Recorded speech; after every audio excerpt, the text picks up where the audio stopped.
Welcome forward here with Consciously Creating Circumstances with George Winslow, Plummer. We're entering into Chapter 11, entitled Health and Wealth. And now perhaps it is high time that we get down to case and discuss some practical examples of how to use thought forms and how not to use them. Here they are, but please remember that they are only examples and are not suggested specifically for your use or your own use. Everyone should develop his own thought forms without suggestions from others. But these examples will serve to make certain important points clearer to the novice. Let us go back to our previous example of how a man sold a house. He listed it with brokers and then formed a complete picture that the house already sold and himself moving out, etc. It worked. What would have gone wrong? Or what would have been a wrong way of operating such a thought form? One of the worst things he could have done would have been to picture a certain prospect buying it. That would have violated the rule of not specifying the channel or person, time, or method by which the thought form shall operate. While my friend might have formed a picture of himself moving into a new home after leaving the one he had. That would have not been wrong, but it would have been too indirect, too remote. It is better to confine the thought form to the immediate desire in hand. Yet either of these two less desirable thought forms would have been preferred to none. Most anyone would have tried to sell his house merely by mentioning its availability at every opportunity to friends, by advertising it widely in some newspapers, and by objectively seeking, in other words, the specific answer to his problem. In one case out of many, this method, to be sure, would have worked. But a properly worked out thought form, if persisted in, will always work. Do not worry if you find it difficult at first to frame your desire completely and simply. Your real meaning will be clear to the universal mind without lengthy and detailed instructions. But be sure you do not have a definite idea yourself. If you find it hard to phrase, it may be that you have not yet as defined a desire as you think you have. Some students, with all sincerity and in the best intentions in the world, begin to concentrate on wealth. Now, wealth in itself need not be despised, but wealth sought merely as an end generally destroys the individual who gets it. You have seen that yourself. Wealth does not always accomplish the purpose originally desired. Many times in the passing years I have heard people say, quote, "Wait till I have enough money and then I want to devote my entire life to humanitarian work," end of quote. And I have watched and waited, and I have never seen one of them acquire what he considered enough to be able to relax and devote himself to the real useful side of life. Yet many of them have made what the world calls wealth. When you concentrate to impress your thought form upon the universal, do not ask for money or wealth first. There may be a better way. Follow the rules given and the picturized yourself doing the exact work you desire to do, regardless of the money. The fact that you become able to do the thing you desire to do is evidence that the means for you to do it so will be forthcoming. The best plan for all thought forms is to see yourself in them doing the actual work you want to do. Then do not, quote-unquote, cramp the universal by trying to impress it with the idea of just what the desire will cost or when the means shall come through what channels. What do you care how the supply comes as long as you are doing your work? That is the big thing, the only thing for you to concentrate on. Study the teachings of the Nazarene Master in the light of what we have been saying, for in them you may find the surprising rest and peace, the assurance of a heaven to which all are welcome. They are simple to understand when read in the true light. But in practicing them, we come to face with ourselves and discover that human nature is prone to wander from the strict path of constructive and equitable action and thought. Yet this, too, can be overcome.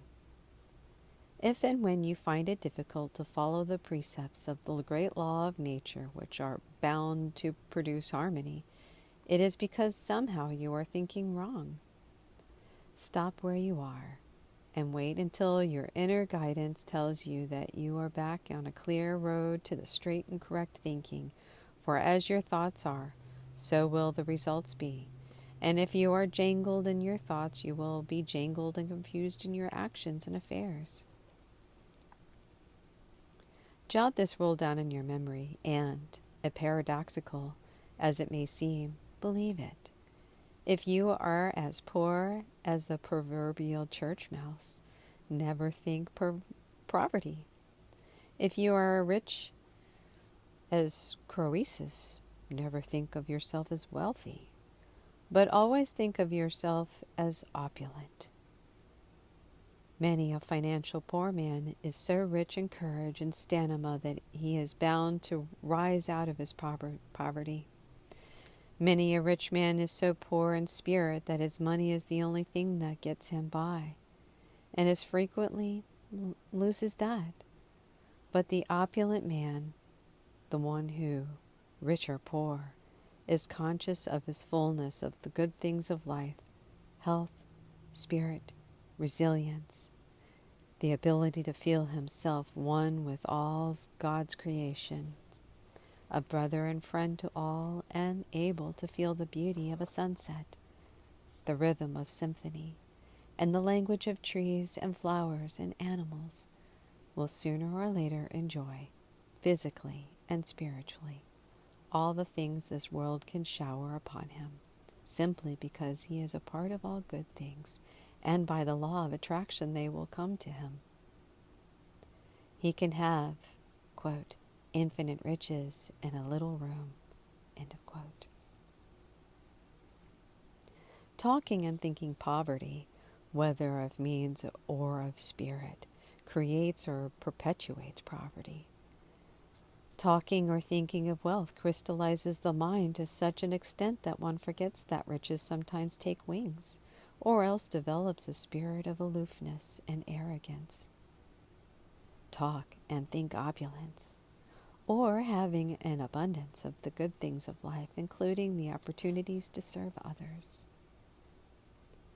Another element in life that most of us worry about at some time or other is health. Good health depends, repeat that, good health, since it depends almost entirely on its own actions, without reference to the thoughts or desires of others, is one of the easiest achievements of the mental scientists. Remember that the subjective mind is in direct charge of the life process within you. Its power over a simulation,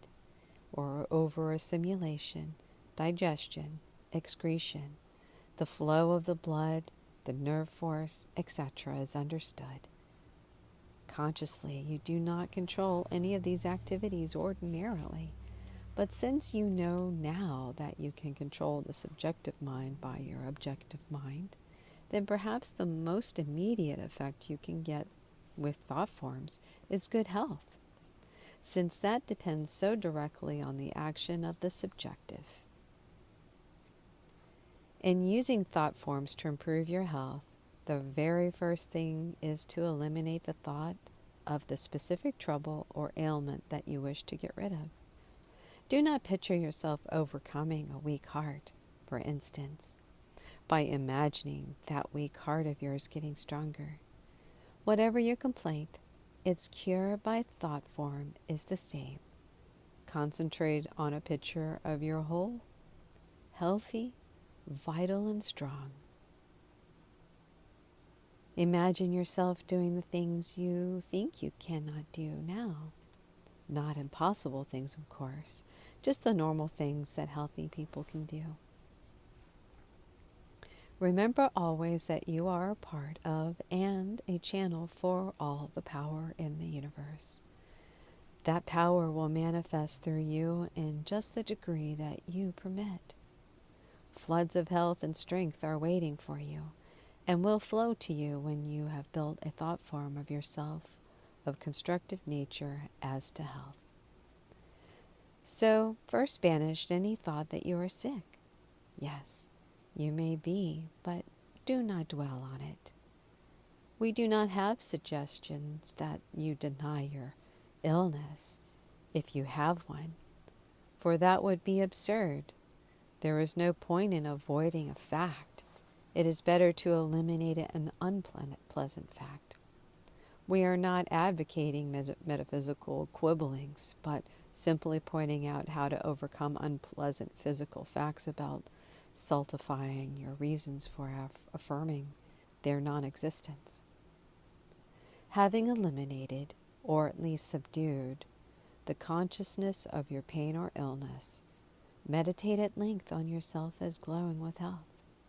See the result of that state, yourself full of pep, active, alert, able to keep going a long time without ever being overtired or overcome, etc.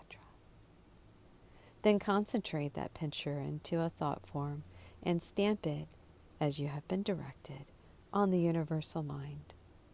If you are too thin, visualize yourself gaining weight and healthily so. If you are too fat, see yourself thinner, not to the exclusion of any other aspects of good health, but merely as part and one part of the picture. Even medical science has conceded that the value of the state of mind in maintaining good health. Today, good doctors use less medicine and more psychology. By calling upon the person's sick mentalism and will to health, what a doctor can do along those lines for you, you can do directly for yourself. Although this is not to deny the value of proper medicine or surgery for acute conditions. Invisible potencies of all kinds are now in everyday use for the good of health, and the greatness of these is the power of mind rightly directed. Thus concludes Chapter 11. Next chapter is entitled Employment.